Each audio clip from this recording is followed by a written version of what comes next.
turning the mics on would be a good idea. It definitely would. I still don't hear myself. Too much sauce. Too much sauce. What am I supposed to do with this? No, just go on the audition pop. In the audition. Watch 60 minutes to find out more. Okay, Too much sauce. Alzheimer's Too much begins sauce. when you. Oh my gosh, Oh. bro. There,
You are listening to WSN, Wolf Sports Network, live from Carrollton, Georgia, now an Odyssey station.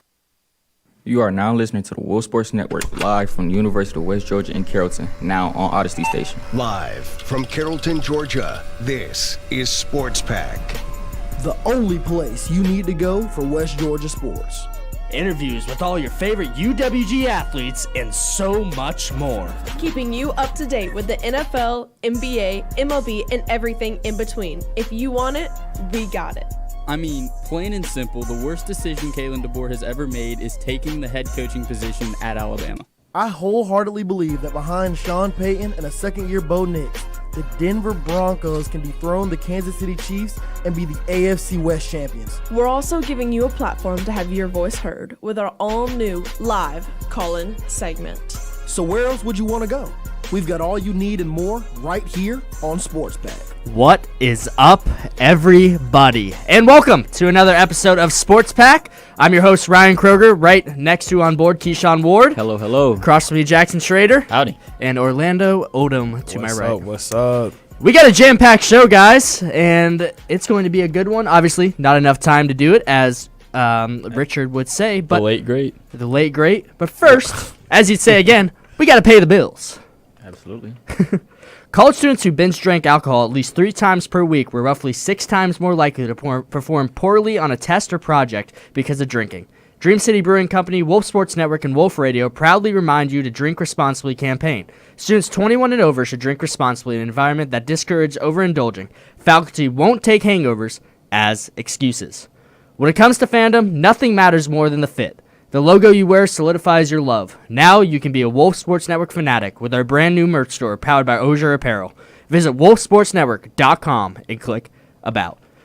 Keyshawn, how about them Wolves? Long is Widener rolls to the right. He's got some time. Everybody's down at the end zone. He heaves it. And it is caught for a touchdown. We are one.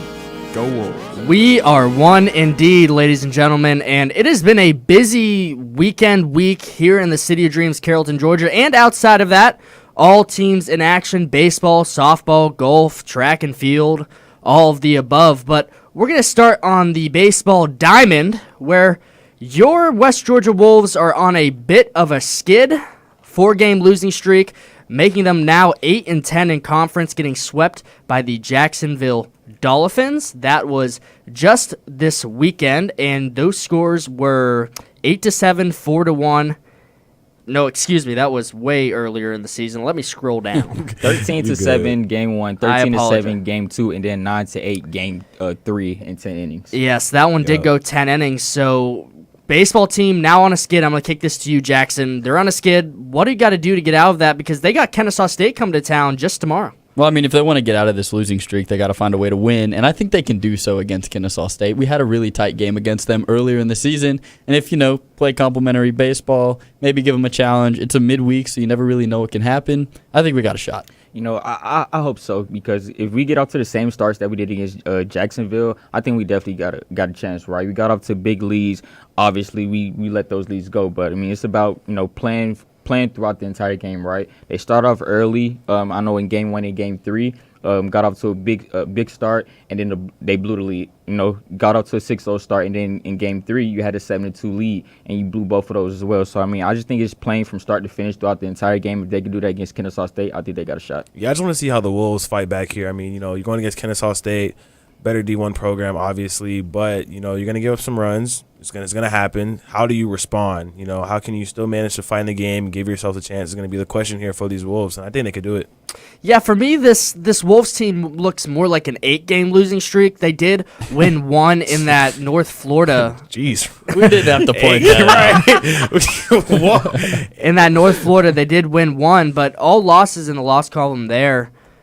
Just not looking good. They're on the skid. Of course, they have to get out of that with Kennesaw State coming in this Tuesday. Did play Georgia State in that 4-game losing streak. So it would be great to see them get back in the win column, especially here at home, and that's definitely probably something that they need, getting back home after a long road stretch away from the City of Dreams, Carrollton, Georgia. Now let's go over to the other diamond, where the softball team is also on a 4-game losing streak. I promise y'all, this is not a baseball, softball hate show. Right. We love baseball and softball. We do. guys. We do indeed. And it's been up and down for the softball team this whole year. They are 5-13 in conference, 13-35 overall. They are on now, a 5-game losing streak, 7-12 at home, 3-17 away. So same question to you guys. I'm going to give it to you, Keyshawn. What do these girls have to do to get back in this win column coming up?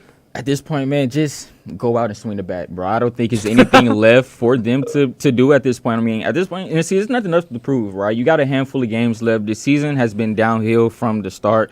You had an 11-game losing streak throughout the season. I mean, at this point, you just gotta find something positive to end the season on, right? Hopefully they could get a win against their upcoming opponent. They're playing Sanford here at home, so home field advantage. Hopefully that is a thing for us. It doesn't seem to be, but like I said, hopefully we get off to a good start.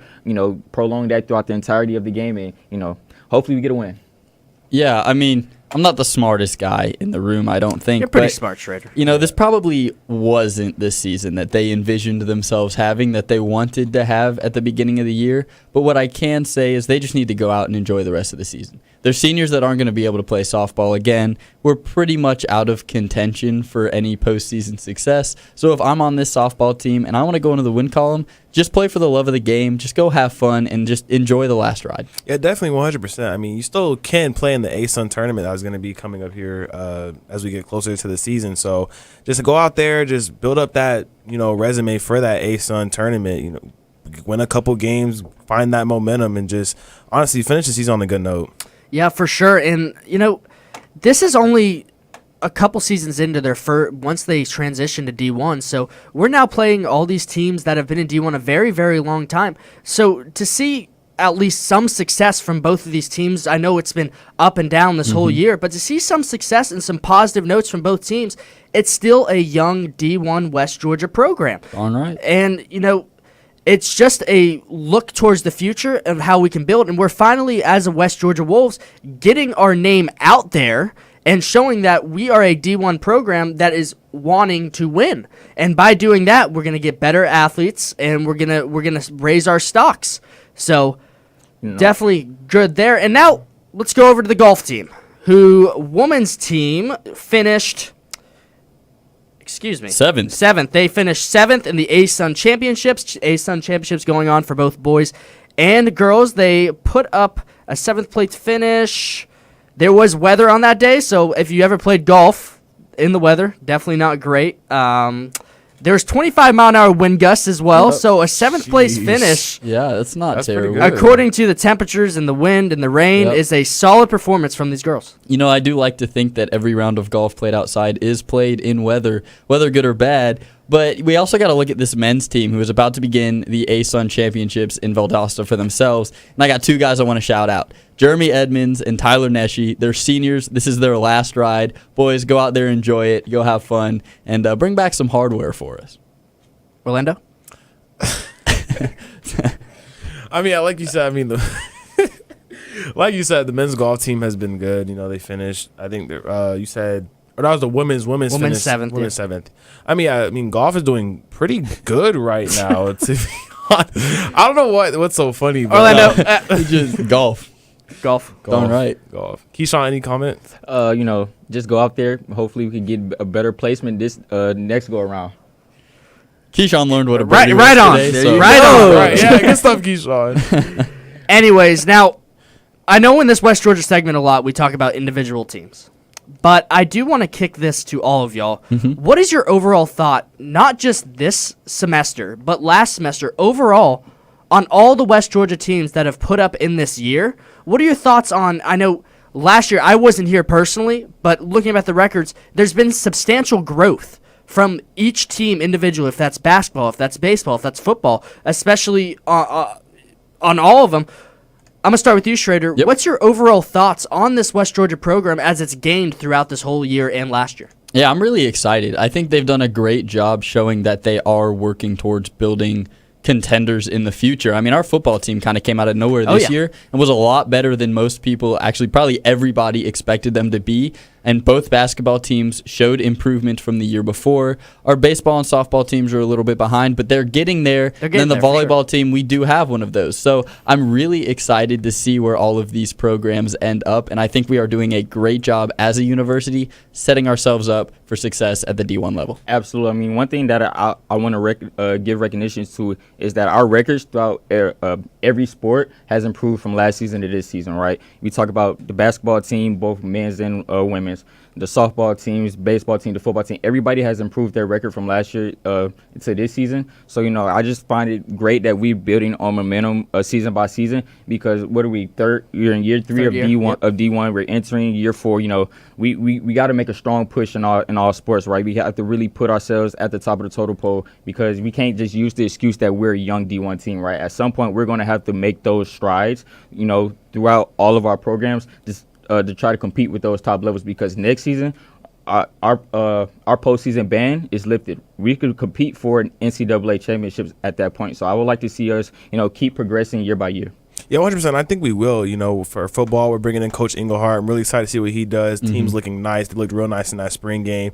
Volleyball brought in a new coach. Our women's and men's basketball team are only going to improve. Our men did pretty solid in the ASUN tournament despite their, kind of mid-regular season. So, it's very optimistic heading towards the future. So I can't wait to see what happens. Yeah, this is a very exciting time in West Georgia athletics. Yep. It's year 2, of the Division One. So we got growth to go, but we're definitely getting there as fast as you can say lickety split. So yes, sir.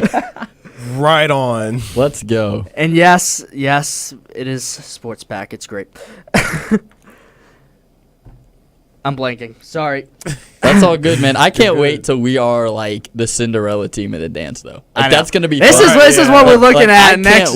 I cannot wait until one of our basketball teams, men or women's baseball team, just somebody gets to one of the dances and we just shock the world. It's gonna be so great to be a Wolf. Would it just be nice? The West Georgia Wolves on top of the world, national champions.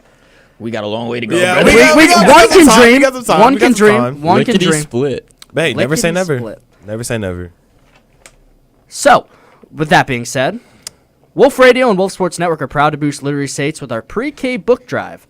On our ongoing book drive, we'll provide a new or gently used book to every child at UWG's Pre-K Monthly. Give today by visiting the wolfuwg.com/book drive. Together, Wolf Radio and Wolf Sports Network will make a brighter future. Visit the wolfuwg.com/book drive, especially if you want to have better literacy skills than I just had right there. We'll be back here on WSN Wolf Sports Network.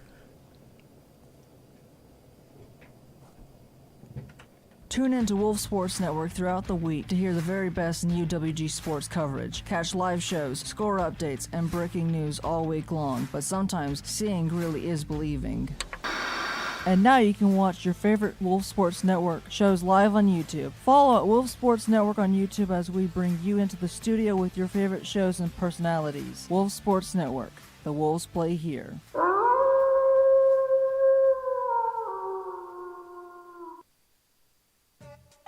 Wait a minute. Is this what I think it is? Wii Sports? Let's try something. Let me tell you all about this show on Wolf Sports Network. Get with the playbook. Get with the playbook. Get with the playbook. It's the playbook. Hear us talk about all of college football, basketball, and baseball. Mondays from 9 to 10 p.m. The Playbook on Wolf Sports Network. What's up, this is Parker Andell, and I'm the newest voice of Sports Out of Pocket. Step into Lucky Season 7, where the odds are in our favor. Crazy insights, hidden stories, and conversations that will pay off every single time. With a fresh season and a fresh voice, Lucky Sevens is here. Tune in to Sports Out of Pocket every Wednesday at 6, only on Wolf Sports Network.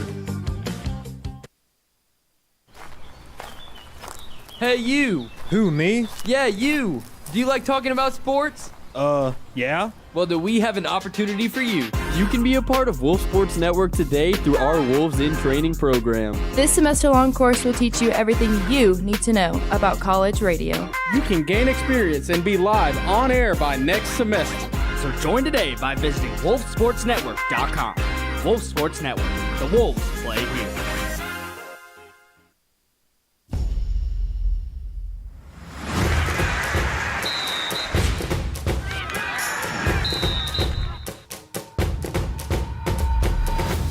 It is my favorite time of the season, the favorite time of the year. The MLB is in full swing, no pun intended.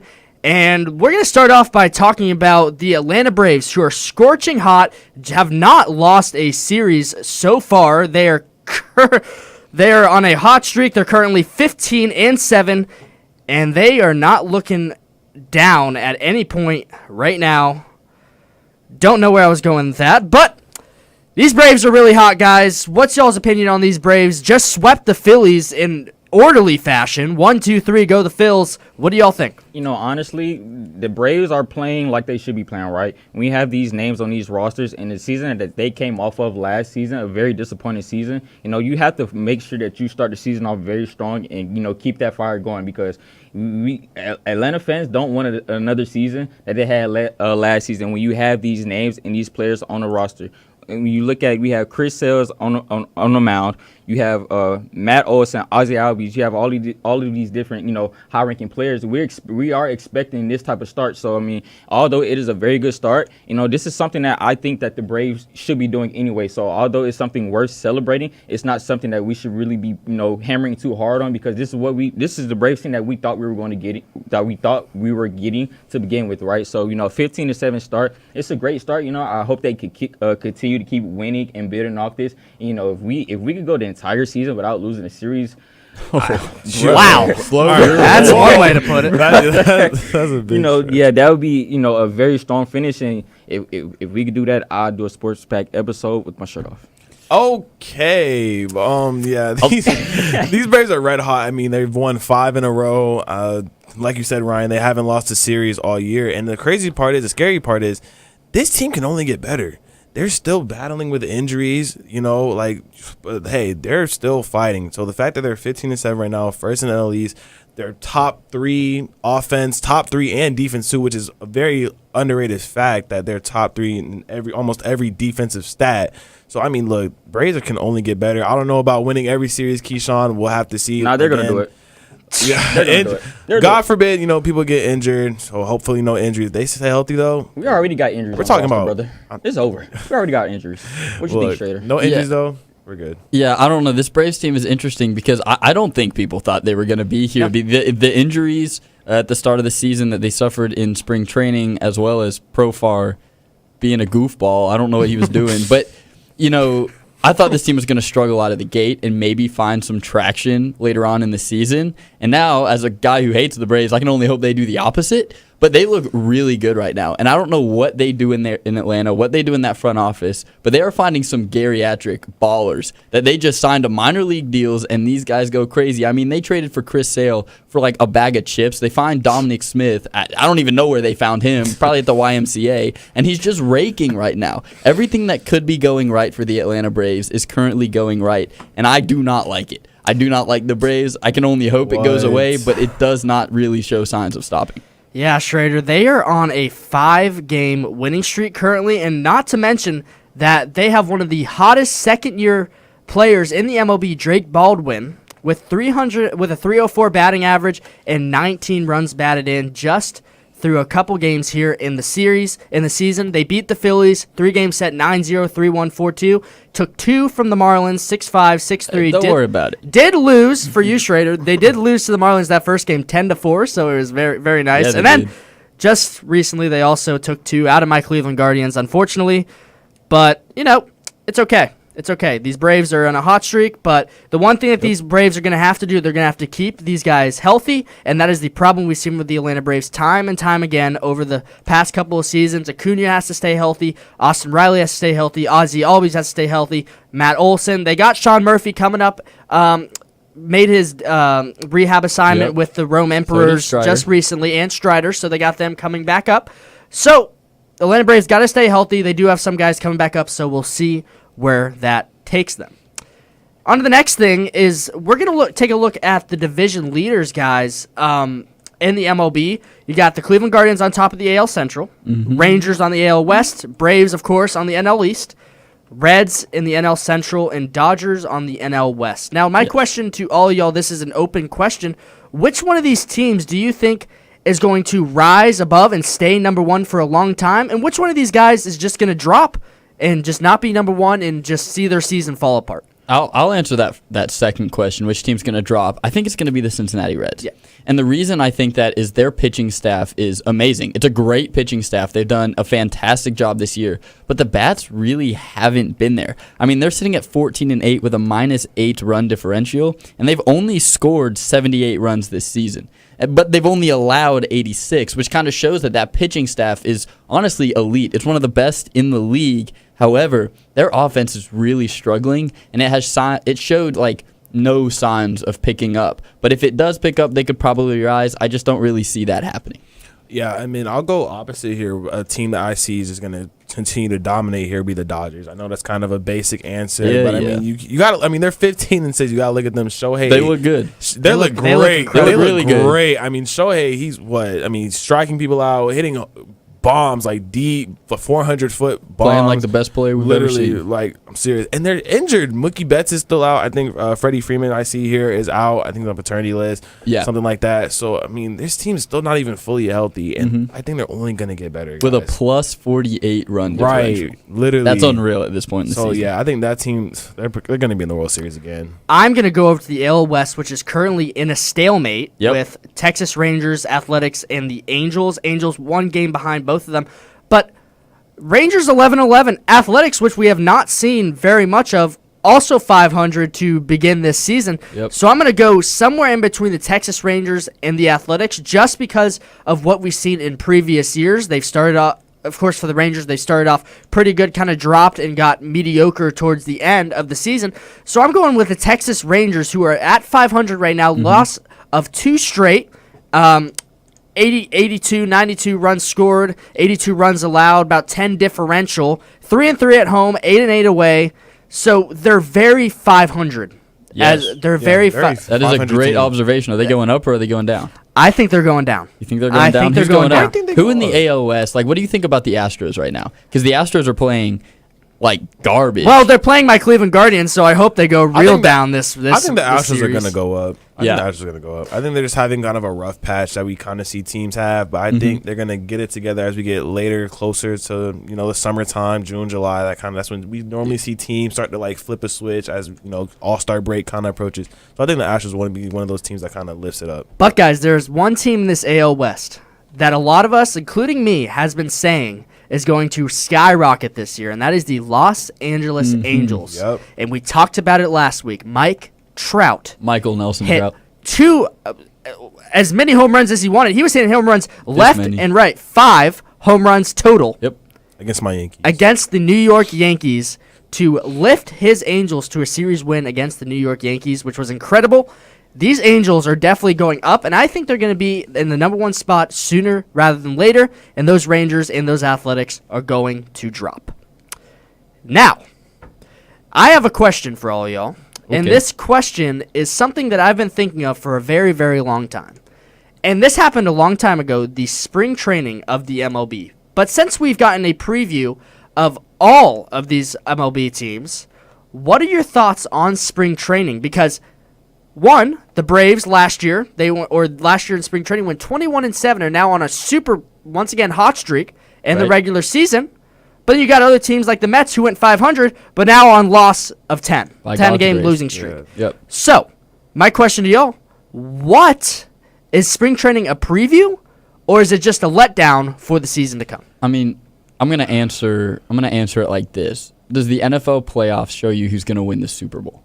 No, because if it did, the Ravens would be like, what, 6-time Super Bowl champions? Right. I think it serves a good place for baseball because it gets a lot of players ready, back into the swing of things, no pun intended. But, like, you need to see the baseball. You need to play baseball, live games, get live ABs to kind of get ready for the season. And I think it serves more of that purpose than it does to show you, like, yeah, this team's going to be World Series contenders because they had a good spring training. Because you can look at teams with really deep farm systems, and those teams can really succeed in spring training because of those farm systems. And then once a lot more of the major league players come in, then it kind of shifts. So I don't necessarily think it should be looked at as a good preview or letdown. I think it's just like a prep stage. Absolutely. Yeah, 100%. Oh, you want to go, Keyshawn? You got it, Keyshawn. Absolutely. I mean, we got to look at it as preseason, just like every other sport. NFL has a preseason. NBA has a preseason. That's all it is. It's just getting everybody comfortable back in the swing of things, right? They're seeing somebody else outside of their own team. You know, they don't have their pitcher pitching to them. They have somebody else pitching. You know,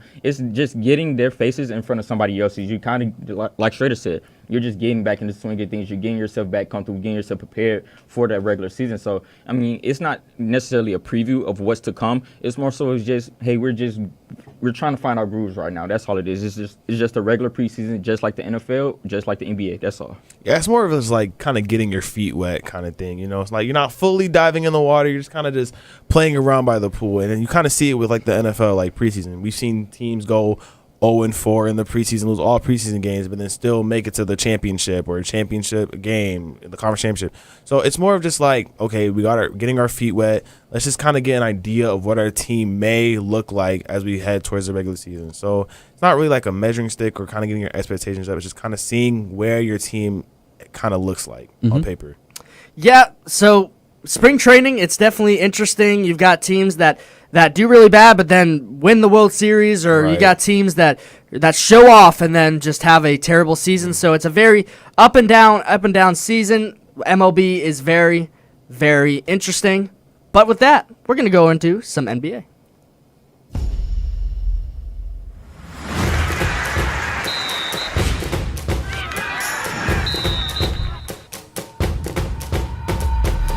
Playoff basketball, ladies and gentlemen, is in here.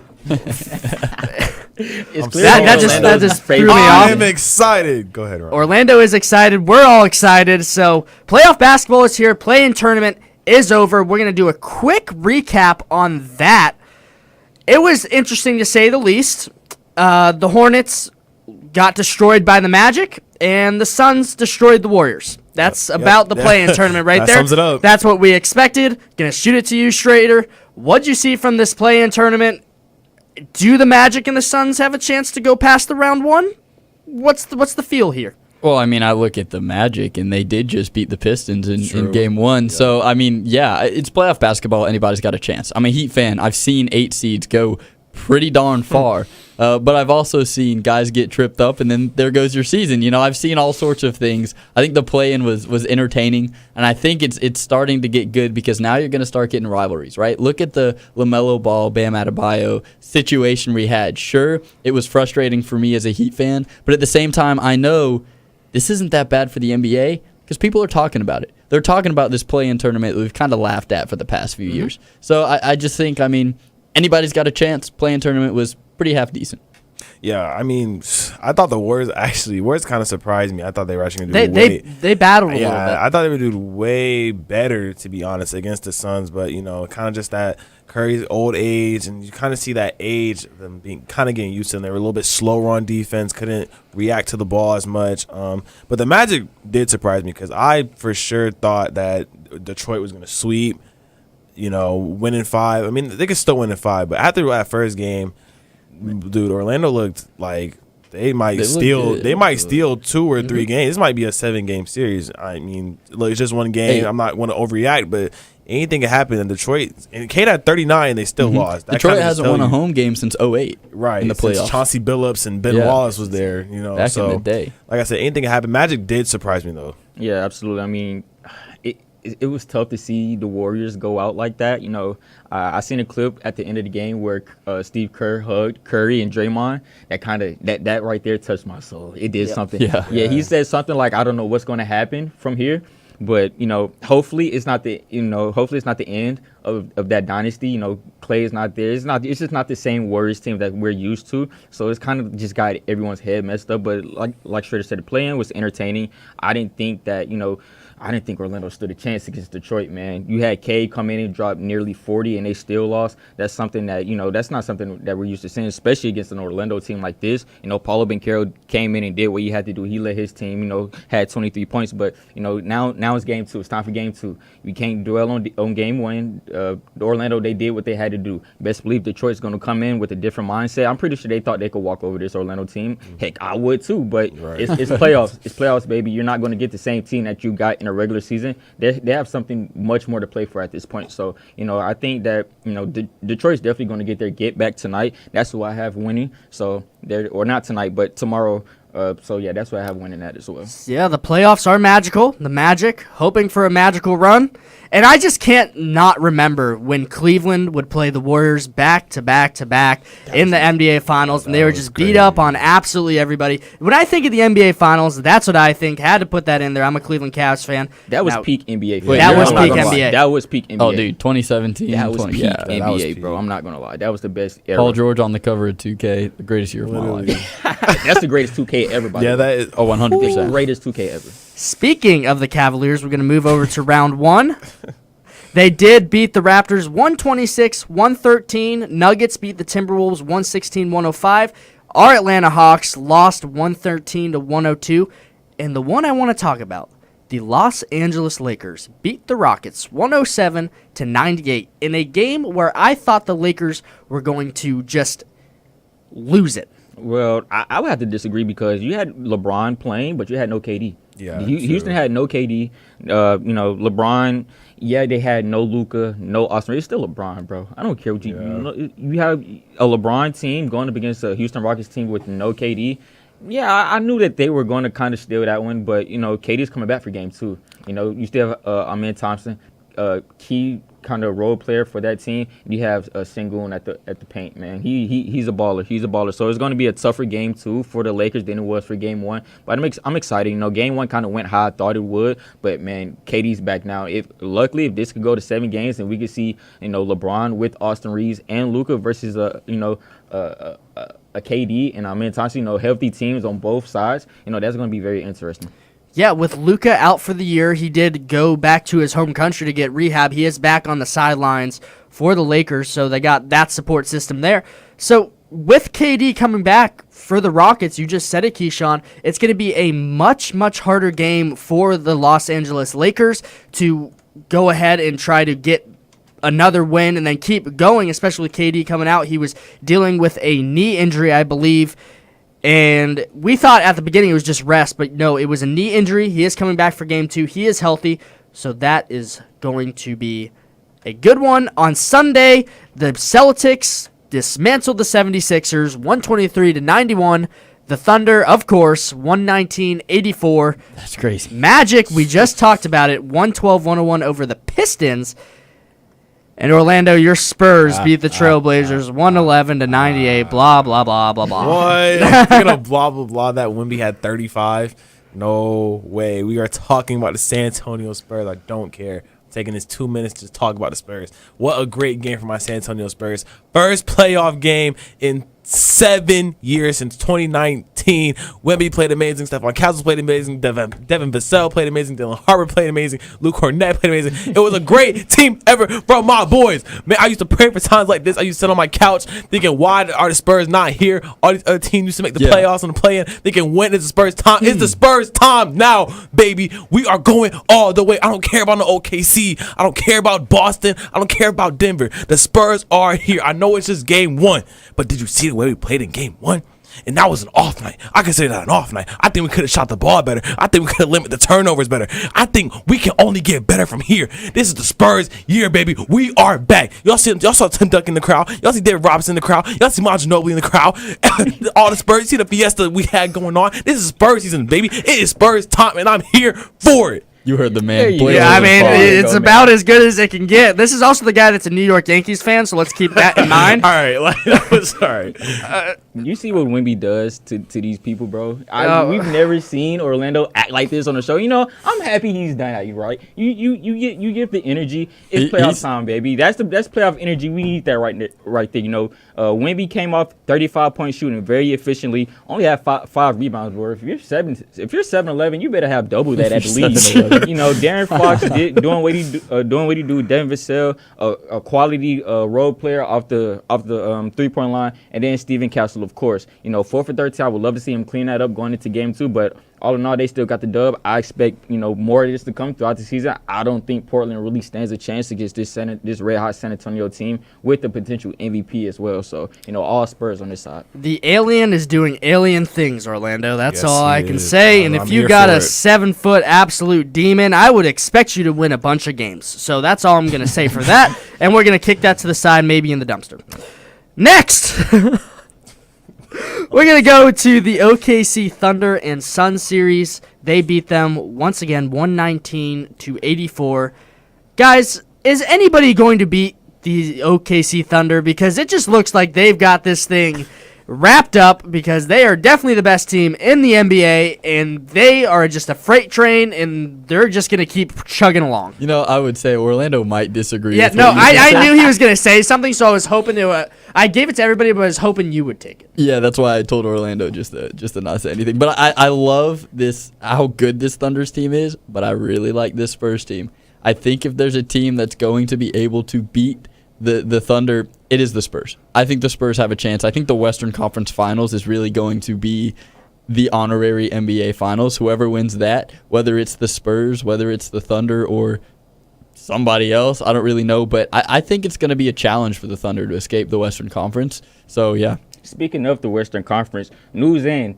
Victor Wembanyama is now the Defensive Player of the Year this season. They just notification just dropped. Yes, Victor Wembanyama is DPOY. So, you know, well deserved from him. You know, finished the season off very strong. Like I said, he's also in contention for MVP. So not only does he win DPOY, but hey, we could see him cast that MVP as well. So definitely, you know, legendary season for Victor Wembanyama. Things are looking very promising and bright down in San Antonio. So it's a lot of momentum to build on. But bro, it's gonna be hard to get past. He is also the youngest player to win Defensive Player of the Year, absolutely. by the way. But So, guess what? He won't be the youngest player to beat the OKC Thunder out the West, brother. I got them taking it the whole way. I think it's going to be the OKC Thunder and Boston Celtics in the finals. That one's going to be tough. You know, I like OKC this season. I honestly think that I got them winning the whole thing. Look, OKC has they have a pretty much straight shot to the Western Conference Finals. I mean, they're going to beat the Suns in 3. I mean, that's if they lose a game, I'll be really surprised. Then they'll play the winner of the Lakers and Rockets. I mean, that's Thunder in 4, you know. So then they get to the Western Conference Finals. I think the Spurs have a lot harder path. You know, Blazers are not no cupcake, and then you got to play the winner of Denver and Minnesota, and that's going to be that's going to be a bloodbath. We saw Denver in the regular season. It was very tough. You know, Minnesota, you can never count out Ant-Man. So it's going to be really good. And Spurs are going to have a really tough path just to even get to the Western Conference Finals. So I think if they can just handle their job, get rid of the Blazers, get rid of the winner of Denver and Minnesota, I think OKC should be no problem. Not no problem, but They're going to be a problem. Should be no problem, They're going to be a problem. Right, but look, I'm high on the Spurs. I think they could beat the Thunder in 7 games. Yeah, you know, I think OKC is going to get all the way to the NBA Finals, but this is what I'm going to say. As a Cleveland fan to myself, it bring me no better joy to see the Cavaliers look so healthy, so great, so amazing against the Toronto Raptors, which in theory and in my theory are going to sweep the Raptors, and they're going to go all the way to the championship and play the OKC Thunder. And here's why. Okay. With a healthy Max Strus, who was hitting threes left and right.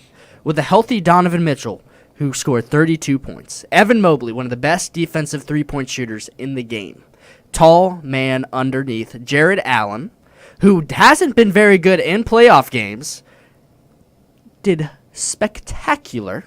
Dunks left and right. Had about 3-4 dunks at the beginning within 5 minutes of the first quarter.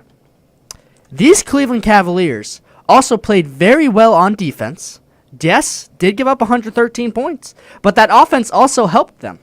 They are going to have no problem getting past this East and playing the OKC Thunder in the championship. And guess who's going to win, guys? The Cleveland Cavaliers. Cavaliers. I like your optimism. I really do. He's a happy fellow. I really can't like beat it. your run on the Spurs, but I did my best. Yeah, you did good. You almost made me believe for a second. I honestly think, though, if the Cavs play like this, I definitely could see them beating Detroit because that's who they would face in that next round. Because Detroit, they're looking a little shaky right now, and the Cavs, they're looking red hot. I mean, it's safe to say this is the Toronto Raptors, but I mean, look, the Cavs, they continue to play like this. Everyone stays healthy. They could probably beat I wouldn't be surprised if they beat the Pistons and head to the conference finals. Now, Boston, completely different story. Way completely different story. The anomaly. Jaylen Brown, he got his hairline fixed. So did he go bald? I think he just got a cut. I don't know. I don't know if he's bald. But Boston's a completely different story. But I could definitely see that as a conference finals. Do you think that if they beat Boston, they have a chance at OKC? Yeah, if you beat Boston for sure, because I think Boston's the best team in the East, undoubtedly. So if you beat Boston, I definitely think you could get a few games on OKC.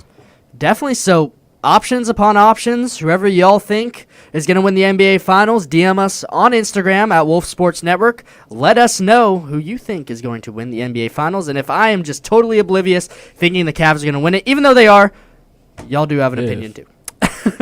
Now, don't go anywhere. Okay.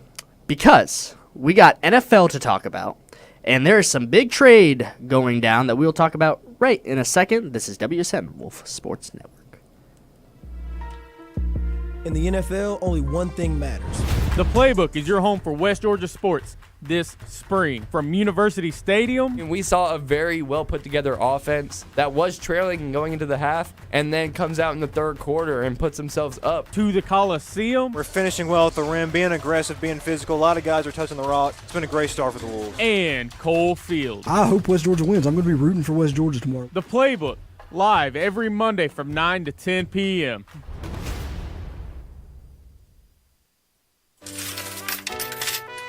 Get ready to hit the jackpot. Sports Out of Pocket is back for Season 7. The Lucky Seven's final season with me, Jackson Voles. From wild debates to the boldest takes in the game, Jackson is going all in for his final run. 7 seasons, 1 final spin. Don't miss it. Catch Sports Out of Pocket every Wednesday at 6, only on Wolf Sports Network. WSN, Wolf Sports Network, will have you covered this West Georgia basketball season with Inside the Coliseum, our 30-minute pregame show that will start 1 hour before select home games. But we saw his ability to make those tough shots. He is a shooter, and he was second in scoring behind Shelton Williams-Dryden. I think we just need to get everybody the ball as much as possible. I think we need to throw the rock around. Join us as we cover both the men's and women's basketball seasons from inside the Coliseum. Hey, do you like what you're listening to? Well, why don't you support our station by checking out our merch store? Hoodies, shirts, and hats can be purchased on our website powered by Osier Apparel. You can also DM us on Instagram at Wolf Sports Network if you would like to recommend any more options. Go to wolfsportsnetwork.com and click About to view our merch store. Wolf Sports Network. The Wolves play here.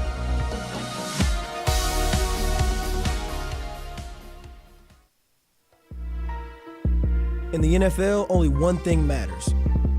Chasing a dynasty. Ladies and gents, we are 3 days away from draft day, the most miraculous time for the college football to go into the NFL and see some new young stars. Welcome in Noah Prout, a.k.a. Bliss. Hello, yes. Welcome him onto the show for this NFL segment. Noah, how you doing? You doing well today? I'm doing good.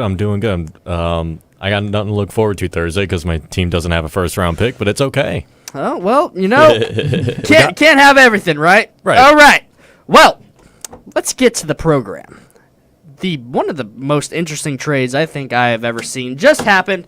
The Cincinnati Bengals have acquired Dexter Lawrence from the New York Giants for a first-round pick, number 10. Keyshawn, we were talking about this earlier. I know you don't like the pick necessarily. Give me your thoughts because this is very interesting to say the least. Okay, so before I give my rant on it, full trade details. So the Bengals received Dexter Lawrence, Giants received 10th overall pick, but the Bengals also extend Dexter Lawrence $28 million contract on a 1-year deal. So they plan on having Dexter Lawrence in their long-term goals. It seems like, giving up that 10th overall pick. Personally, I don't think he was worth the top 10 pick. I'm gonna be honest. I don't think that honestly, the Bengals got fleeced here. They could have gotten a lot more from another team, because Dexter Lawrence is one of the best D tackles in the league right now, right? He's super dominant, super big. We didn't see much of him last season, but I mean, when we have a full, healthy 17-game Dexter Lawrence, he's one of the most dominant pass rushers, D tackles that we've seen in the league. And the Bengals giving up a top 10 pick, that's all they get. They didn't get nothing else from it, just a top 10 pick in general. I don't think that was a smart move for them. Now for New York, this was a phenomenal trade for them, because now they're sitting with 2 top 10 picks, one at 5, one at 10. I mean, the ball is right in their hands at this point. You could go in the draft and address both sides of the ball with some of the best players at the position. When I'm thinking off my head, Carnell Tate sitting right there at 5. You need receiver help. You need somebody opposite of Malik Neighbors. You need someone on defense. Sonny Styles. Hopefully he could reach 10. I feel like if they could get both of those players from Ohio State, that'd be a A+ draft for them. It's also they traded away Dexter Lawrence, so now they're looking at D tackle. They pick high in that second round pick. Maybe they could fill that void. Maybe Kaden McDonald makes it to the second round. Caleb Banks, maybe he makes it to the second round. So this New York Giants team is looking very great. They could I won't say they could fix everything, but they would fix just about 85% of their problems in just this draft alone. They had some solid offseason moves. Bring in a new coach, John Harbaugh. We all know him. Super winning traditional coach. So one of the greatest coaches in our generation. So things are kind of looking promising for this New York Giants team. I just can't wait to see how they put it all together. Yeah, so Dexter Lawrence, as far as stats go last year, wasn't anything quite off the chart. 31 tackles, 14 solos, 17 assists, only half a sack. Right. 7 stuffs. So for a first-round pick, let alone 10, let alone the number 10th overall first-round pick, it's definitely questionable for the Bengals. But as you said, for the New York Giants, Jackson Dart, Cam Scatterbo coming back from injury, Malik Neighbors coming back, it is just an amazing trade for them. Terrible for Cincinnati, Noah. I'm kind of looking at it both ways here, because I feel like this really signals that the Cincinnati Bengals are in a win-now mindset. I mean, Joe Burrow's prime is only going to last so long, and there has been injury concerns with Joe Burrow. And it really sets an identity for the Bengals defense, because Dexter Lawrence, as we've said, is a very big key piece in any front seven in the NFL. But my big question is, how are the Bengals going to build an already weak defense? They got Dexter Lawrence. What now? You lost your first-round pick, and it is a deep defensive class, I feel like. But then again, a lot of those top players that you need to change a defensive identity are in that top 15, top 20 range. And without that pick, I'm a little concerned for the Bengals going forward. Well, sometimes you do need that captain on defense, and that's definitely what the Bengals have needed year after year. So hopefully that starts something in Cincinnati for that defense. Going to bring it to Cleveland. They have Myles Garrett. Almost got Dexter Lawrence. Would have been a heck of a duo right there. But once again, I'm going to kick it to you, Schrader. Yep. Is this a good trade or is this a bad trade? I don't necessarily hate it. I'm not one of those guys that looks at a trade before anything happens on the field and says whether a team got fleeced or not. Because if Dexter Lawrence kind of jumps into this defense and takes over the role that Trey Hendrickson had before he left, and he does it well, and they stay healthy, they still got Lamar Chase, they still got Joe Burrow. I mean, they have a good roster. And like you said, they're kind of in win-now mode. And in my eyes, they're looking at Dexter Lawrence going, we could either spend this number 10 pick on a guy that we're not quite sure how well he will pan out at the pro level, or here's a guy we know can be successful. Sure, he had a down year, but he just might need a change of scenery. He wanted out of New York. Maybe that's all he wanted. So if he comes into Cincinnati, plays well, I think it could be a win-win trade for both teams. Absolutely. It definitely, like you said, if it goes that way, it definitely would be a win-win trade. I just think that they could have, they could have gotten more, they could have gotten more pick production. Trade value. Yeah, they could have gotten more trade value than just, just a Dexter Lawrence. Or I believe, you gave up the number 10 pick. I think number 10, that's top 10. You could have gotten Dexter Lawrence and then some, I feel like. Maybe, try to squeeze in a third-round pick or even a second-round pick, right? Try to get some more draft capital, just just outside of Dexter Lawrence, because you got Dexter Lawrence, but I mean you still got 10 others, right? You still need help at that linebacker position. You definitely need cornerback help. So you lost out on Mansour Delane, Jamal McCoy. You got to hope some of these top guys, a Brandon Cisse, a Colton Hood, last in the second round. If they could get to the second round and they choose to make that choice on defense, I'm all for it. Absolutely, because cornerback is one of their major needs. So if one of these guys, Avion Terrell, could slip to the second round, and the Bengals have a high second round pick, if they could grab one of those guys on defense, hey, this works perfectly fine with me. So Dexter Lawrence, first round pick, I don't like it, but we'll see how it shapes out in Cincinnati. Have a new captain on defense, so once again, we'll see how it shapes out. But for the Giants, they now have pick number 5 and pick number 10, two top 10 first round picks. The New York Giants could go anywhere with this. They've got a very spectacular team coming into 26. They did very well last year, lost Cam Scatterbo. That was not fun for them. But listen, the Giants, pick number 5, pick number 10. What do they do with this pick? Because they could go anywhere. They could go defense. They could get another wide receiver. I don't think they need a quarterback or running back.